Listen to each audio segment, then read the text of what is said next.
بسم اللہ الرحمن الرحیم۔ 10 ذوالحجہ کے دن قربانی کرنا، اس کو اللہ تعالی نے جو سورۃ الکوثر میں اپنے حبیب مکرم صلی اللہ علیہ وسلم کو حکم دیا، فَصَلِّ لِرَبِّكَ وَانْحَرْ، اے حبیب مکرم صلی اللہ علیہ وسلم آپ اپنے رب کے لیے نماز پڑھیے اور قربانی کیجیے۔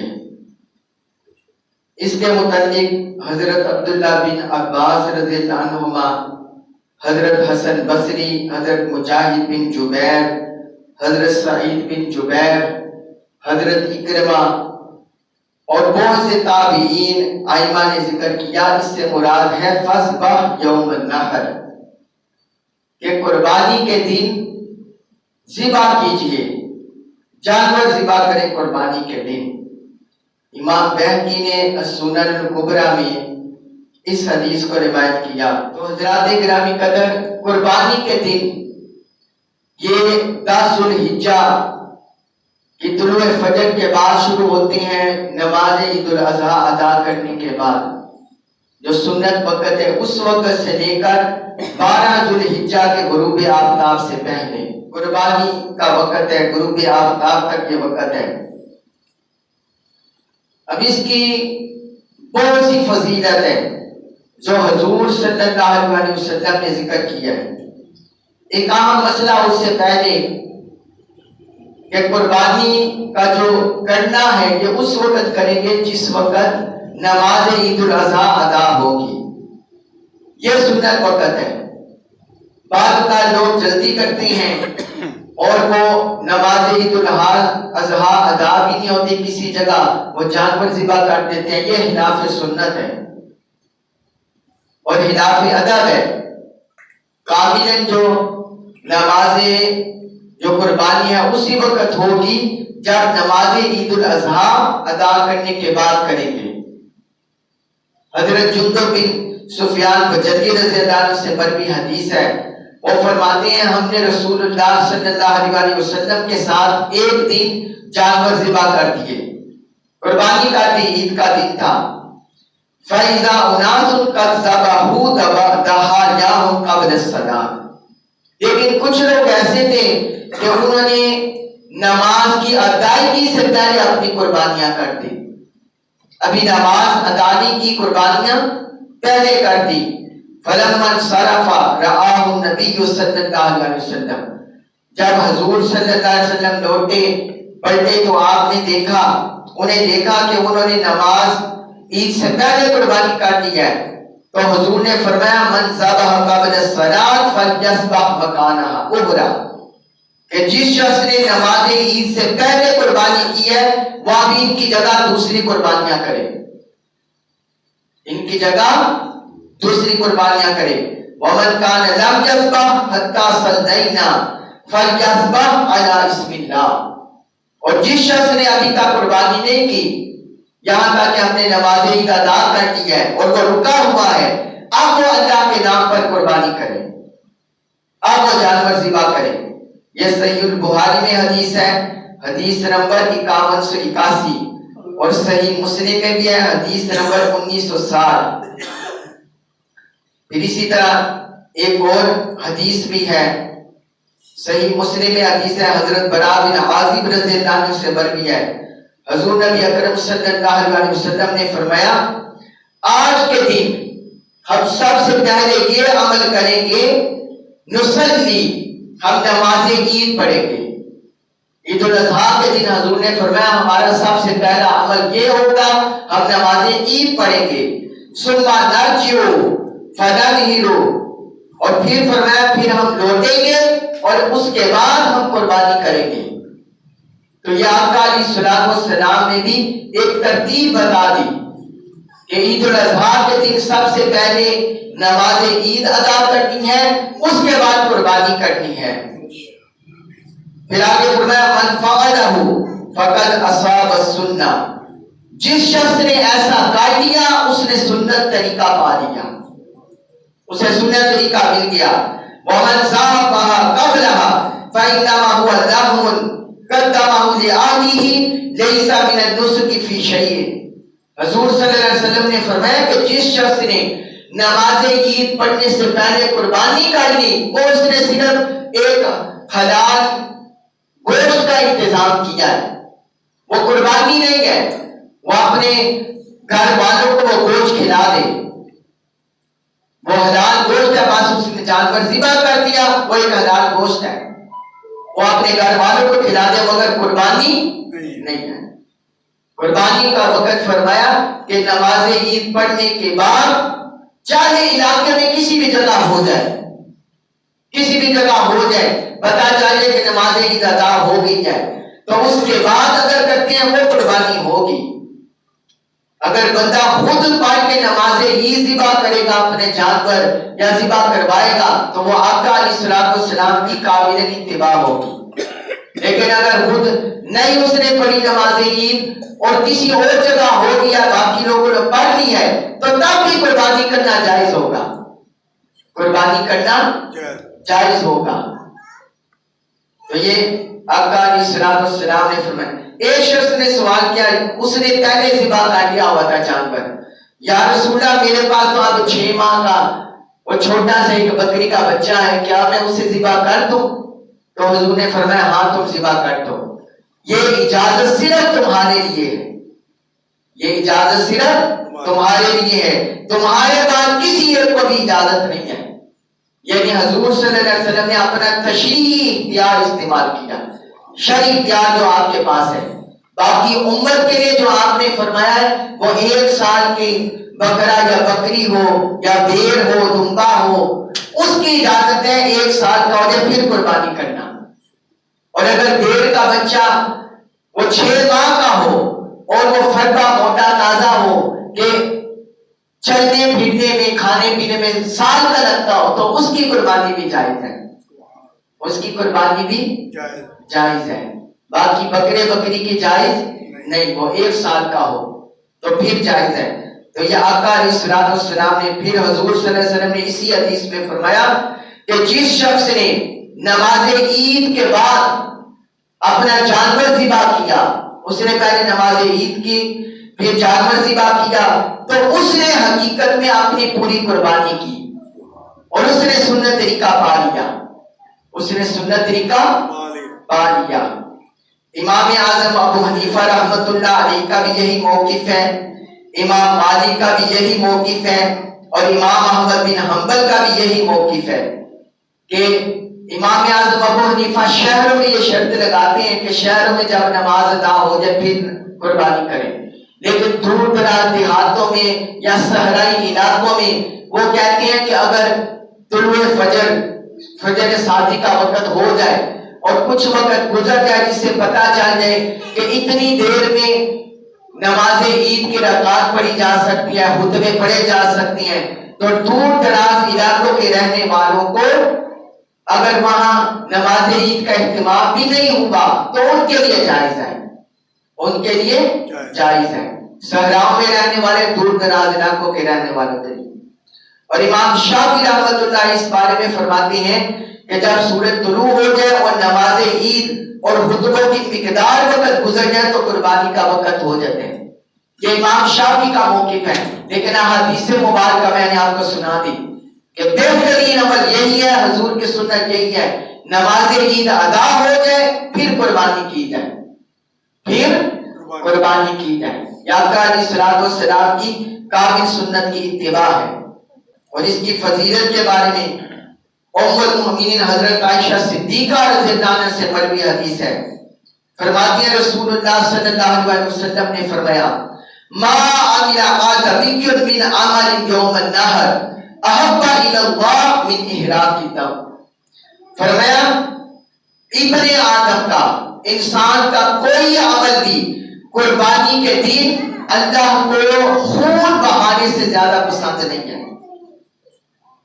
جتنا جانور کا خون بہانا اللہ کو پسند ہے کہ اللہ کے نام اس جانور کو ذبح کیا جائے، فرمایا باقی کوئی عمل بھی اللہ کو اتنا محبوب نہیں ہے جتنا یہ قربانی کا عمل ہے.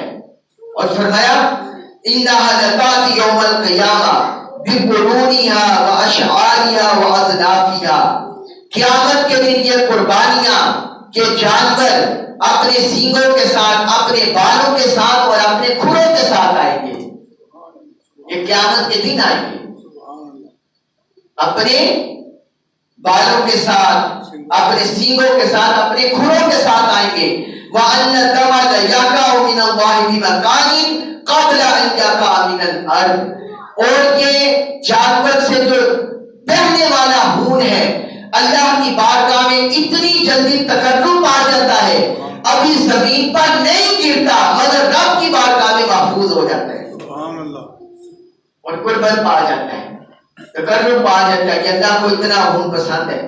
فَتِيبُوا بِهَا نَفْسًا، تو فرمایا خوش دلی سے قربانیاں کیا کرو، خوش دلی سے قربانیاں کیا کرو.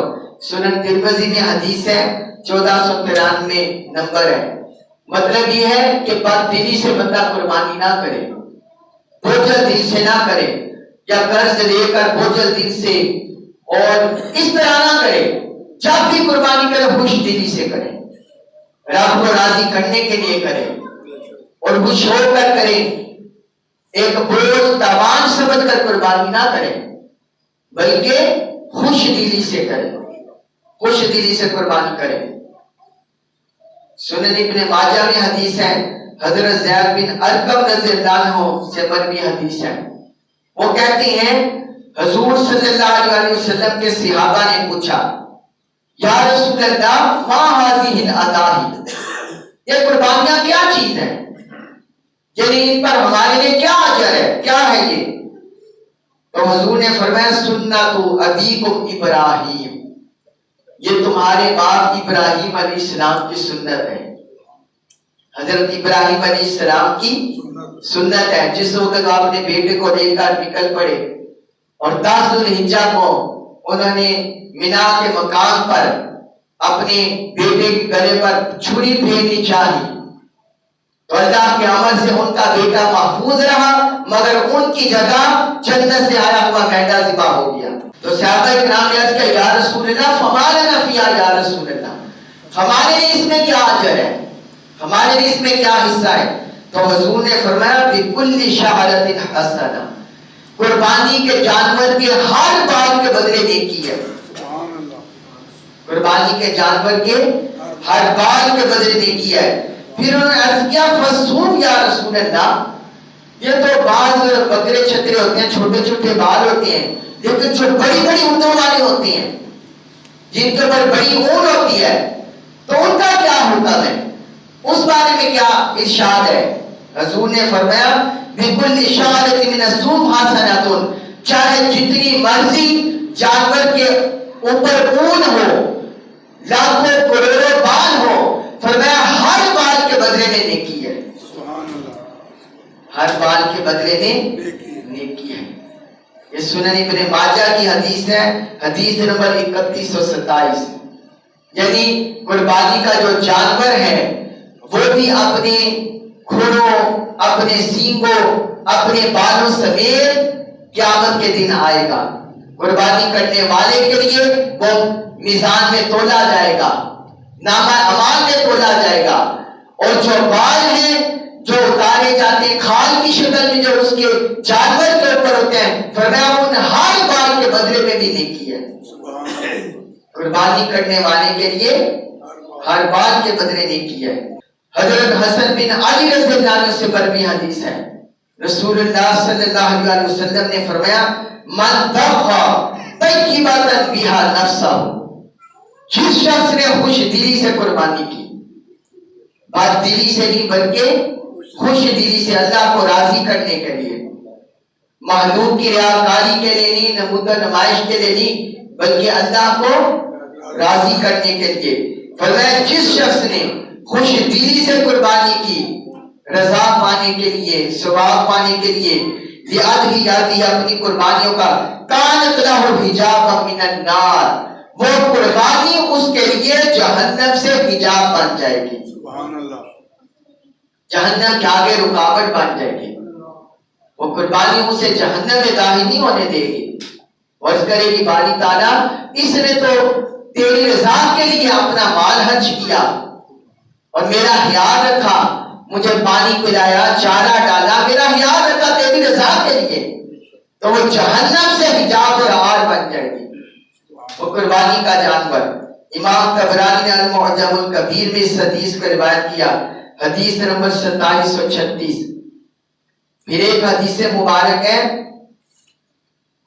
ام المومنین حضرت عائشہ صدیقہ رضی اللہ عنہا سے مروی حدیث ہے، حضور نبی اکرم صلی اللہ علیہ وسلم نے فرمایا ذبحوا وطیبوا بها انفسکم، قربانی کیا کرو، صاحبان استطاعت ہیں، جو صاحبان نصاب ہیں، جو جن کے پاس مال اتنا ہے، سارے 52 تولے چاندی کے برابر، یا چاندی ہے یا اتنا نقدی مال ہے، وہ بنیادی ضروریات زندگی کو نکال کر اس کے بعد جو نصاب بچ جاتا ہے اس میں سے قربانی کرنا ہر صاحب نصاب پر واجب ہے۔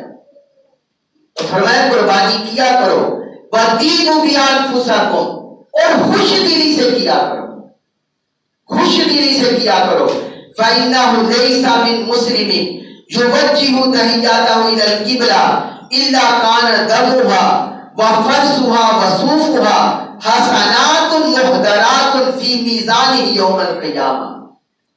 فرمایا جو قربانی کا جانور ہے، جو مسلمان بھی خوش دلی سے اپنے قربانی کے جانور کو قبلہ رخ کر کے ذبح کرتا ہے، قربانی کے جانور کو قبلہ رخ کر کے ذبح کرتا ہے، اس کا خون، اس کا گوبر اور اس کا اون قیامت کے دن نیکیوں کے شکل میں اس بندے کے نام اعمال میں تولا جائے گا۔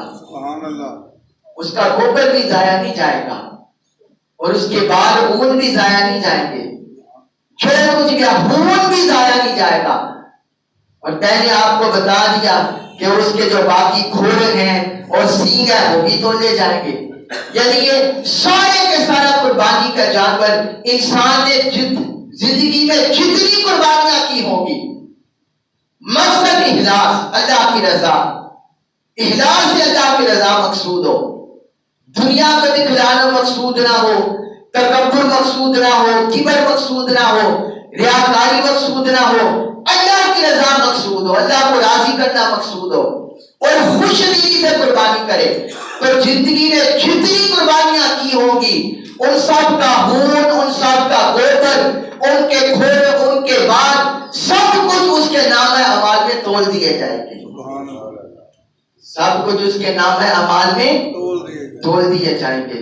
اور آگے فرمایا، حضور فرمایا کرتے تھے، ام المومنین حضرت عائشہ صدیقہ فرماتی ہیں، حضور فرمایا کرتے تھے انفقوا کبیرہ قلیلہ تؤجروا کثیرہ، اے میرے صحابہ، اے میری امت، تھوڑا سا حج کرو زیادہ اجر پالو گے، حج تم نے تھوڑا سا کرنا ہے زیادہ اجر مل جائے گا۔ ان الدم وان وقع فی التراب فهو فی حفظ اللہ حتی یوفیہ صاحبہ یوم القیامہ۔ فرمایا وہ جو قربانی کے جانور کا خون بہتا ہے وہ اگرچہ مٹی میں مل جائے، مٹی کے ساتھ مٹی ہو جائے، لیکن وہ ضائع نہیں ہوتا، وہ اللہ کی پناہ میں چلا جاتا ہے۔ جب قیامت کے دن قربانی کرنے والا آئے گا تو وہ سارے کا سارا خون اس بندے کو لٹا دیا جائے گا، اجر کی شکل میں، حسنات کی شکل میں اس بندے کو عطا کر دیا جائے گا، دے دیا جائے گا پورے کا پورا اجر۔ مصنف عبد الرزاق میں یہ حدیث ہے، حدیث نمبر 8167۔ اور پھر حضرت عمران بن حسین رضی اللہ عنہ سے مروی حدیث ہے، فرماتے ہیں رسول اللہ صلی اللہ علیہ وسلم نے ارشاد فرمایا، حضور نے اپنی شہزادی سیدہ کائنات فاطمہ الزہرا سلام اللہ علیہا سے فرمایا۔ تو اس سے ہمیں پتہ چلتا ہے کہ صرف مرد ہی نہیں، اگر عورت صاحب نصاب ہو اس پر بھی قربانی واجب ہے۔ اس لیے حضور نے اپنی شہزادی فاطمہ سے فرمایا جب وہ قربانی کرنے لگی تھی، فرمایا یا فاطمہ قومی فاشہدی اضحیتک، اے فاطمہ کھڑی ہو اور اپنی قربانی کے پاس چلی جاؤ، قربانی کے جانور کے پاس چلی جاؤ، دیکھو وہ منظر دیکھو۔ اور فرمایا فَإِنَّهُ يُغْفَرُ لَكِ بِكُلِّ قَطْرَةٍ مِّن دَمِهَا كُلُّ ذَنبٍ عَمِلْتِهِ۔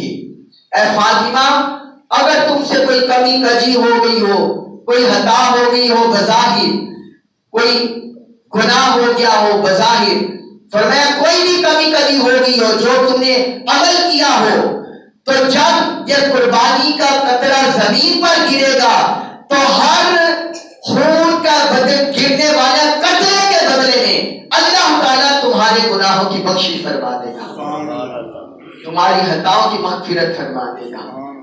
جو بھی بظاہر کوئی خطا ہوئی، کوئی کمی کجی ہوئی، فرمایا اللہ تعالیٰ مغفرت فرما دے گا۔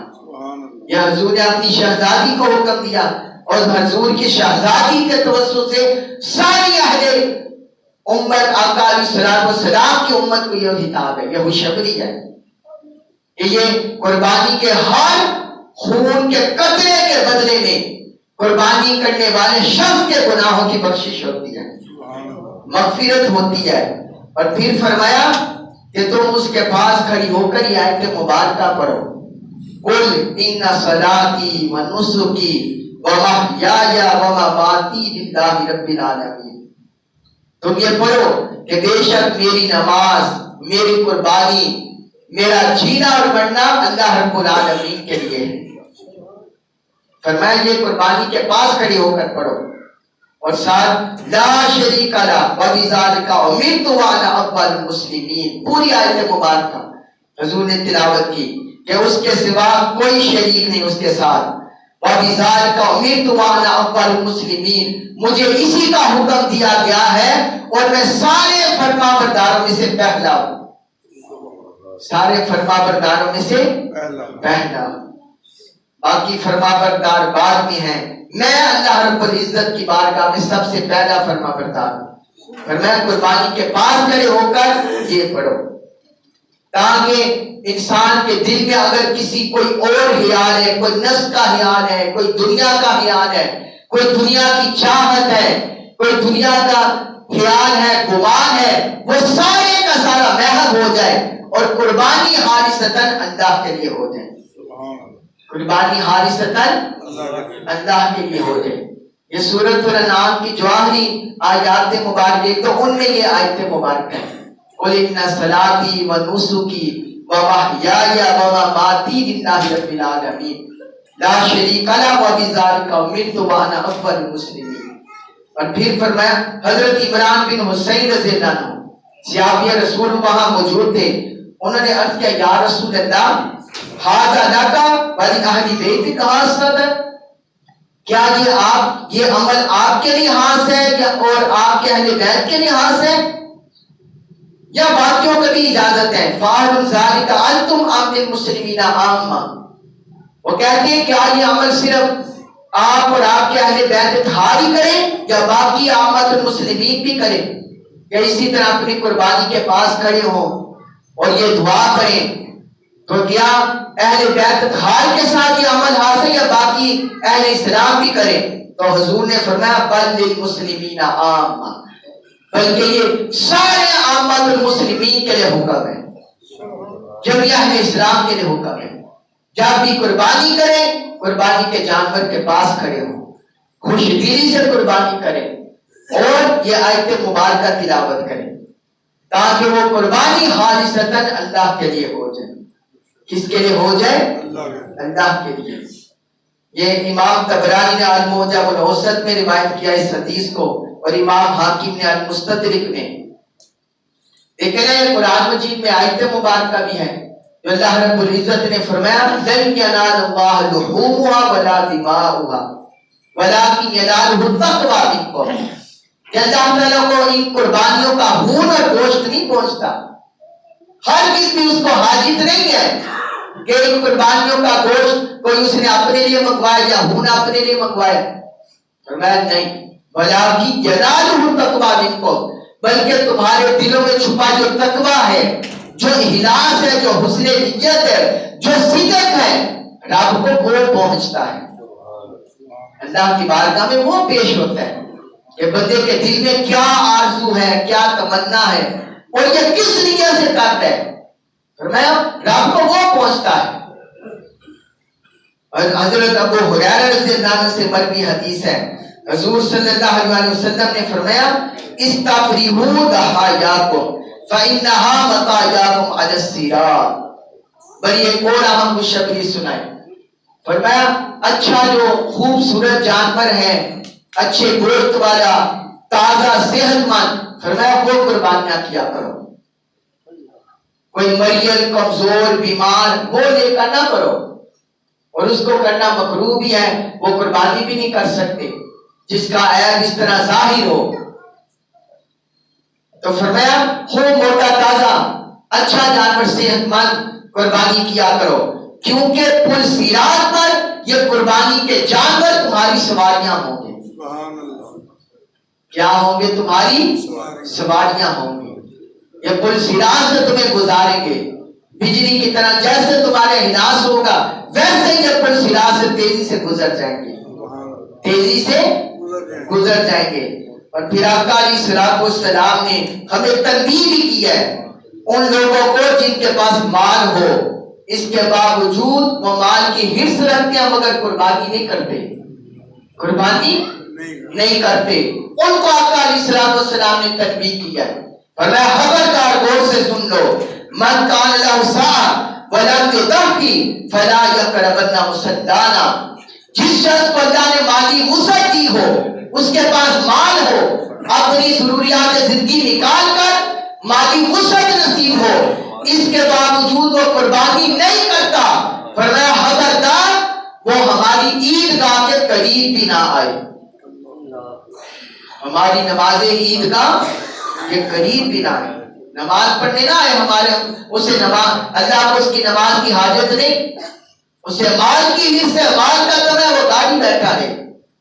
یا آقا علیہ الصلوۃ والسلام نے تنبیہ کی، خبرداری کی اس بندے کو جس کے پاس مال ہو اس کے باوجود قربانی نہیں کرتا، کیونکہ یہ قربانی کرنا یہ واجب ہے مالداروں پر، صاحبان نصاب پر واجب ہے قربانی کرنا، جو نہیں کرے گا یہ اللہ اور اللہ کے رسول کی بارگاہ میں مبغوض ہے، ناپسندیدہ ہے، اور اللہ تعالیٰ کو وہ بندہ پسند نہیں۔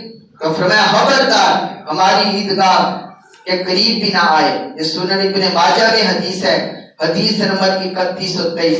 اللہ رب العزت سے دعا ہے کہ اللہ تعالیٰ ہم سب کو قربانی کی توفیق عطا فرمائے، اور جو اللہ تعالیٰ نے قربانی کے فضائل ذکر کیے ہیں باری تعالیٰ ہمیں اخلاص سے کرنے کی توفیق عطا فرمائے، اور یہ نیکیاں طاعات نصیب فرمائے۔